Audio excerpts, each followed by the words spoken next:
What is up, dudes and lady dudes? Welcome back to Just Nuts, guys. Apparently, we're doing like a deck profile week. You know, this is deck profile week, but mainly it's just been I waited like 2 whole weeks to get like 3 packages. All 3 of them took like 2 weeks, so it was what it was. I was gonna do profiles way sooner, but I'm just getting all the cards for them all at once. So I spent time over the past like month like building all of these decks. So they were all just like built. I had my list that I really liked for them, and then just like could not get the cards until now. So you're getting them all at once. This one today is an awesome one. This is Charmers. I love this deck. I've always loved design wise, even when I was a kid and I saw what is it, Cyber Dark Impact come out, where I believe that's where, is that where the Familiar Possessed came out, or maybe it was a set slightly earlier than that. But I remember around the Cyber Dark Impact era is when I really just loved the designs. They're all 1850s, they're all beaters, which was dope. And yeah, it's cool. The deck actually does things now, and I also want to talk about at the end of the video what I think for the future they could do support-wise to actually make this deck do even more, and go from there. So yeah, without further ado, let's jump into the deck profile. Oh, also, real quick, I know it's upside down because I started this video and then realized it just now. We have this awesome mat. Shout out to my boy Charles from Team COG. You have Crusadia Equimax on this side. You have a dope-looking Gearster the Orcus Mech Knight on the other side. If you want to pick it up for yourself, the link will be in the description, and also just 10 will get you 10% off your purchase. If you want, make me a little bit of money, save yourself a little bit of money, make Charles a little bit of money. You know how it is, right? So there you go. There's my plug. It feels weird to have a plug. Anyway, let's get the hell into this deck profile, okay? Starting off with the monsters, the main lineup here. We're going to start off with 3 copies of Fairy Tale Luna. This card is incredibly important in the deck because this card almost seems like it was made for Familiar Possessed, like honestly, or Charmers in general. If you don't know what it does, on normal summon, it'll add any spellcaster with 1850 attack from your deck to your hand. That can be another copy of herself or any Familiar Possessed monster, because they all are spellcasters with 1850 attack. So it gets you any attribute you're looking for. And then it also has a quick effect where you can target a monster on the field and attempt to bounce it back to the hand, but your opponent can send another copy of that monster, whether it's from the main deck or the extra deck, straight to the graveyard to negate that effect. She bounces herself as well when she does this, but not if it's negated. So it's kind of a cool interaction, but you just got to be mindful of what you're trying to bounce, because if you try and bounce something that you know they play 3 of, they're probably just going to send it, right, and just like negate the effect. Easy peasy, no worries about that interruption. So just be worried about that. Just make sure you're being mindful and know the decks you're playing against. But yeah, really cool card. It's probably the best card to open in the entire deck, to be honest. And then we get to the Familiar Possessed monsters. So here I'm playing 2 copies of Familiar Possessed Ossa, 1 copy of Familiar Possessed Area, 1 copy of Familiar Possessed Win, and 1 copy of Familiar Possessed Hita. I definitely want to get the new artwork, the ultra rare copies, soon. I was lucky enough to pull Ossa because she's the most important one in the list, by the way, because they all got new like awakened like familiar versions of their cards, and the Earth one is by far the best one, but they're all brick, so I only want to play 1 Earth, so that's why we're doubling up on her, because you want to see her a little more often than the other ones, but you still want to have different attributes. You can make use of the Link monsters as well, because they are actually pretty strong. So yeah, yeah, that's gonna do it for that. Right, which gets us to our extender monsters. Now, because this is a pure Charmer list, and I didn't mention this at the top of the video, but I think the best version of Charmers is probably Dogmatica Charmers, or Charmer Dogmatica, whatever you want to call it, because that deck actually has a ton of synergy with the list. I'll mention it when we get to multiple other parts later on, how like the synergy comes in, but yeah. That's probably the best way to play, but we're doing pure here because 1, I don't have the Dogmatica stuff at the moment. Might look at that later on, but and 2, this is just much more budget than that list would be. So, getting into the extenders for all the familiars, we play 3 copies of Archfiend Eater of Nefariousness, or Nefarious Archfiend Eater of Nefariousness. We have 3 Gigabyte, then 1 Rasen Ryu, and 1 Inari Fire. Kind of going along with our first theme with the Familiar Possessed. A lot of Earths, as many Earths as we can play. These 2 are just less good, but you still like having the extra attributes. And Gigabyte is just the best one straight up, because they all have some sort of floatish effect. He says during, what is it? Is it standby or end phase? Yeah, so it's end phase. During your opponent's end phase, you can, and if he's in your graveyard on your opponent's end phase, you can pop a monster you control to summon himself back. But popping one of these guys would trigger them also, which is kind of cool. So Gigabyte says if he's destroyed by battle or card effect generically, you can summon any of the other ones with a different attribute from him. Which is really good, particularly good with Rasen Rio, because Rasen Rio, when it's destroyed, brings back one of the familiars back from the grave. So you could go Gigabyte gets popped, summon Rasen Rio. If Rasen Rio gets popped, summon back Gigabyte. They're not once per turn, so you can Gigabyte again for another one from deck and just keep steamrolling it, which is pretty cool. And then an Ari Fire. This one's not that good, but if it's destroyed by card effect, it'll summon itself back during your next standby phase. So if on end phase you popped it with Archfiend, you'd get the Archfiend back, and then on your standby, you'd also get an Ari back, so you just get a free monster, right? So they have some cool synergy, but they're all mainly just like floaters / extenders. I didn't even mention it, but they all just say if you control a spellcaster, you can special summon them from the hand. Yeah, it's just a spellcaster. I wasn't sure if it was only spellcaster monsters, but it just said if you have a spellcaster, summon them from the hand. Easy peasy, jump on the board, level 4 is pretty cool. I like them a lot. All right, and then for the one brick in the deck, I do play one copy of Awakening of the Possessed Nefariouser Archfiend. He's really weird. He works really strangely. He says you from the deck, okay? He only summons himself from the deck, so you never want to draw him.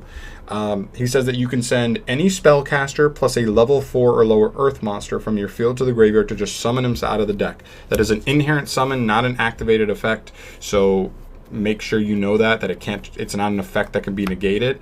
Then on summon, he will reborn any earth monster in your graveyard. Any level 4 or lower earth monster in the graveyard. So the monster you just sent, reborn it. And the third effect is if he is linked off, or if he just is sent from the field to the graveyard, he'll let you add a possessed spell or trap card. He can also add you the spiritual earth art card, but it sucks. So you're adding a possessed spell or trap. But yeah, it's pretty cool. The idea here is you start with 2 monsters, you send them for him, which is a -1, but he gets you a monster back on summon. So there you go, 2 monsters for 2 monsters. Then you link these off somehow or into whatever you want, which will then get you his effect to get you an extra card. So you kind of end up +1 overall. And set up for potential disruption as well, which is pretty cool. So definitely a big fan of him, but he's just him. I thought about playing the water one as well, but I thought it would be way too bricky at the end of the day, so I stayed away from it. And then for the hand traps, for the monsters, I'm on 3 Ash and 2 Crow. Ash, I think, is pretty mandatory in the format right now. It's just so good versus so many things. Gamma, Gamma, as well as like Virtual Worlds. It's one of the few hand traps that's good against them. It's good against Triple Tactics Talent, right? That's just good versus everything. DD Crow is definitely a flex spot, but outside of Ash and in Perm, I didn't have any other hand traps in the list, and I felt that was a little bit weak. Like, this deck's not particularly good going second, so I definitely wanted an extra hand trap. I went with Crow because I don't think Nibiru is particularly amazing in the format. I think it's fine, but not amazing. So if you want higher ceiling hand trap, Nibiru. If you want to keep it low ceiling, you could go Ogre, Veiler, Crow, whatever you want. This is definitely a flex hand trap spot, but I definitely would recommend you playing a hand trap there no matter what. Which takes us to the spells, okay? For the new spells, we have 3 copies of Spirit Charmers and 1 copy of Awakening of the Possessed, okay? Spirit Charmers is really, really awesome for the deck. This is what makes the deck consistent. This card says discard a card to add any 2 copies, or I'm sorry, take 2 copies of cards from your deck that are either Charmer monsters, familiar possessed monsters, and or possessed spell or trap cards. You add 1 to your hand and set the other one to the field. So very, very good. You trade 2 for 2, but it pretty much just sets you up 1 card for, like, just sets up your entire hand, which is pretty clean. So very, very strong, but very weak to Ash and Negation in general, so just keep an eye on that. And it's also really handy that it's a quick play because it sets a card. So on your opponent's turn, you could use it to, like, set a trap. That way the trap will be live on your turn to make a push, which is pretty cool. And then we have Awakening of the Possessed. This is a really cool card. It says if a spellcaster with 1850 is summoned while this is on the field, you get to draw a card. That's a hard once per turn, so I'll only play 1 of it. It also gives a 300 buff to all monsters you control for every monster you have with different attributes. So if you have 2 monsters with different attributes, they both gain 600 attack, which can make all of your monsters very, very big, very, very fast. Especially if you put 3, 4 different attributes on the field. This card makes everything huge. And it also makes, I think, Charmers specifically. Yeah, Charmers and familiar possessed monsters can't be destroyed by card effects. So it also gives you nice protection as well. Really nice card to have because like it draws, gives you protection, makes your stuff big. It does a lot for you. So, but just a one of because it's really searchable. And then the last spells we play are for draw power, 3 extravagance. This deck does use the extra deck, but not too thoroughly, so I really wasn't that scared about playing extravagance. Like, oh no, you lost one of the Charmers. Like, I guess it could be a clutch situation where you really wanted them, but overall, I think this is fine. I just think the deck needs power where it can get it. This baits an Ash before you try and use Spirit Charmer, which is something I think the deck definitely needs, but Pot of Disparity will be better in this deck, I believe, so just keep an eye out on that.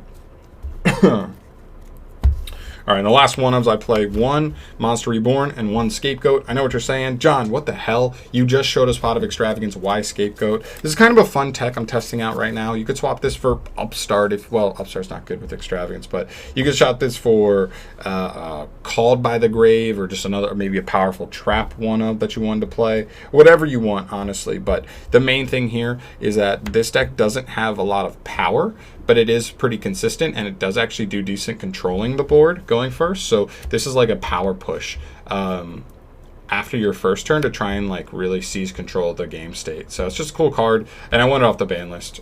So yeah, and then the Monster Reborn. This card's insane. It has some really awesome interactions, particularly with some things like the fact that like if you're reborning something out of your opponent's graveyard, it would be a certain attribute, which then would give you material to automatically go into the Charmer that corresponds to that attribute, and then that means that they would have that engraved once you lick it off, which means your Charmer could then reborn that monster again. So like Monster Reborn has a pretty cool like fundamental like interaction with like how the deck likes to play and how the Charmer Link monsters work. So I like it as a cool one-of. And then for the traps, 2 copies of Partnership, 1 copy of Unpossessed. I thought about playing 2, but there was 1 card I wanted to squeeze in here, so I decided to drop it to 1. Plus, Partnership can actually get this back from the grave if it's ever like sent to the grave and like outed that way. So Partnerships is really good. If you don't know what Partnerships does, it allows you to special summon a spellcaster with 1500 defense from your grave in attack or face down defense mode, and then if you control 2 different attribute monsters after that, you'd be able to pop any face-up card on the field that's a non-targeting, which is actually pretty cool. So it's a disruption and an extender at the same time, and then you can also banish it from grave to reset a possessed spell or trap. So you could reset this, or does it say except for itself?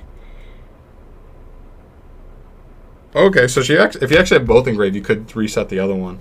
So you could reset the Unpossessed or the Awakening if you wanted. So that's kind of cool there. This card's just super awesome. This is like one of the best new cards, honestly. This and like Spirit Charmer is so good for the deck. And Unpossessed just says like if any monster you control is destroyed by battle or card effect, you can special summon essentially a familiar possessed monster straight from the deck with a different attribute than the destroyed monsters. This could I theoretically special summon Ecclesia if you played the Dogmatica stuff, and this could actually revive Ecclesia if you played the Dogmatica stuff to trigger it to get Fleur-de-Lis to then set up a negate after already doing like some cool things here. So pretty damn cool. They're really good cards there. Taking us to the rest of the traps, 3 impermanents. That's the rest of our 8 hand traps. I'm not going to spend too much time on that. Also, the deck doesn't really negate things, so I do like impermanents, adding a little extra negation. And as well, we do play 2 copies of Solemn Strike and 1 Skill Drain. Skill Drain's the last card. Once I thought about it, I was like, oh, I have to play Skill Drain. You have to play Skill Drain. It's just too good in the deck. It hurts so many decks way more than it hurts you. So you got to play it, I think, and then Strike. Strike's just like a generic strong, like 2 off trap card that you could play. You could play Ice Dragon's Prison if you wanted. Play anything you really want here, but I thought Strike is pretty good, and it's one of the better traps going second as well. So definitely like Strike there. But that's 40 cards in the main. Yeah, I mean, the deck's actually fairly consistent. Definitely not too worried about consistency, but if you want to add the Dogmatica stuff, you definitely could. You definitely would drop some traps and generic stuff to fill in the cracks with the Dogmatica engine, though. All right, then moving to the extra deck, we've got 2 copies of Asa, 1 copy of Area, 1 copy of Hita, and 1 copy of Wind. This should make sense at this point. We go heavier on the Earth stuff than we do any of the others, so, you know, it just makes sense. Like, we're going to run into this more often. This is pretty good versus actually better than a lot of these most of the time. Like, Salamangreat's not a huge duck, so we don't run into Hita all the time being good, except for like Ash Blossom. Area can revive Halky Fibrax, which is still pretty good. Wind can revive like random stuff in random matchups. And then also is like just the best one, I still think, overall there. And then we pretty much, the rest of the extra deck, oh, I'm sorry. 2 copies of Celine. I almost forgot about this. This card's actually awesome in this deck. She's an 1850 spellcaster, so she still triggers your Awakening of the Possessed, while also being able to just like reborn your any spellcaster like during either player's turn, which is pretty good. So you could then reborn another one on your opponent's turn to draw another card, or you could like reborn a Luna to get Luna's like disruption effect live and stuff. So very, very cool card. Definitely like Celine in the deck. So I played 2 of it. This could be a flex spot if you weren't playing Extravagance and you weren't worried about that. You could play like different stuff here for sure. And the rest of it is just like Scapegoat stuff, right? Link Karibo, Masquerade if you need disruption, the Nightmares and the Security Dragon, and then Avermax and Boral Sword. Avermax is your more defensive, like Link 4, while Boral Sword is your more offensive one. If you have access to what's his tits, man? I can't think of his tits. Access Code. I would definitely play Access Code here. It's just a little bit better than Boral Sword, I think, overall, but whatever, you know, I still think it's fine if you just want to play the Boral Sword. But yeah, keep in mind, like, you don't need all of these for the Scapegoat to be worth it. Keep in mind, Scapegoat can just 2 Scapegoat tokens. You could literally go Scapegoat and then just make double Asa if you wanted. Like, Masquerena can actually be made with tokens. It's just anything that's not a Link monster. So you could make like Masquerena Asa. Asa revive something, and then you have Asa which floats, and then you have Masquerena with an actual like material to link off with to go into the unicorn or something else if you wanted, which is pretty cool, to be honest.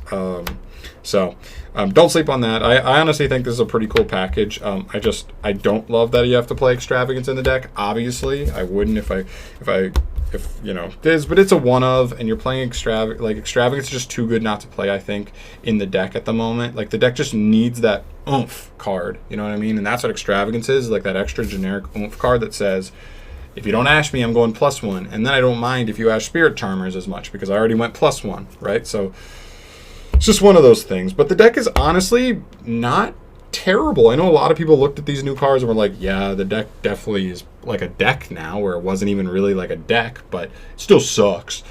The deck does things. I really think you could top a locals with this. Regionals is a little bit tougher. Maybe the I think the Dogmatica variant could have a chance to top a regional. There's actually been like random little successes around like local tournaments and in the OCG with like Charmer decks, so that's actually kind of cool.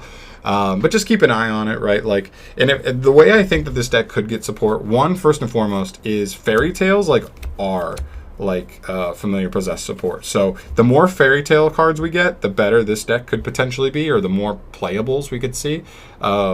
Just because like Luna searches them and they're all just 1850 spellcasters, so the synergy is there. But the big thing, I think, that like to me would be the big thing Konami could do if like 1 or 2 years down the line they're like, you know what, we gave Charmer support once, a lot of people loved it, let's throw them this wave, and this wave is the one that's going to like really explode them. I think it could be like you go the Dark and Lina route. If you don't know, there's actually 2 more Familiar Possessed monsters, Dark and Lina, which are the Dark and Light attribute monsters. If you made them their own familiars, and you actually made them like pretty, I don't know if you can make them a good one of this guy, because then you just need any deck that can put a spellcaster and a dark, or a spellcaster and a light on the field, and that's a little bit too generic, at least being the elementals. But maybe just give them a good light and dark extender, just like these guys, right? If you control spellcaster, they jump out of the hand with a decent maybe float effect or something extra, right? And then give them like a light and a dark Charmer link. And then I think the deck could actually be something like really spicy at that point, just because dark is so like dark and light are the most generic like extra deck monster like types. So even if you're not playing a dark attribute deck, like Ice Sold is light, even though Infernobles is like all fire, right? Like There's stuff like that you can find that, and even if it's not even a card you're particularly going to use, you can just, it's just a link 2, right? Summon a link 2, revive a link 2. You've got materials for a link 4 right out the gate, and you're going to have at least 1, if not 2, link monsters engraved to do access code plays and stuff like that. So I think it's a really cool deck. I hope it gets more support in the future. I think we're a little bit ways off, but still, I'm definitely going to keep my eyes open. And hopefully down the line, when I pick up the Dogmatica stuff, I can get you guys a profile with the Dogmatica stuff thrown in as well, because I showed you some of the interactions that are actually pretty clean. Just the fact that, like, let's see, not that. The trap can reborn Ecclesia to then search, and the same thing with Unpossessed. If any monster on my field is destroyed, I can just summon Ecclesia straight out of the deck. That's like the really big one, all right? And then Ecclesia searches Fleur-de-Lis, and there you go. On your opponent's turn, they thought they were breaking your board, destroying your stuff. You got an Ecclesia for free that then walls them off of destroying it by battle with extract monsters, and you got an extra negation out of it. Like, that's actually pretty damn good, in my opinion. So, yeah. That's pretty much going to do it for the profile here, guys. Sorry I rambled a little bit at the end there. You know the deal with these profiles. Throw me down suggestions below. Keep in mind, I'm keeping this pure variant, and we'll focus on the Dogmatica one later on. Throw your suggestions down below. This is my build right now. I think this is arguably the best way to play Charmers at the moment in the pure variant, but I'm always taking suggestions. You guys know that for sure. So throw them down below. I will, I'm always responding to the comments, and yeah. I love you guys. Thank you so much for watching. Subscribe to the channel if you want to see more from me in the future, and I'll catch you in the next one. Peace.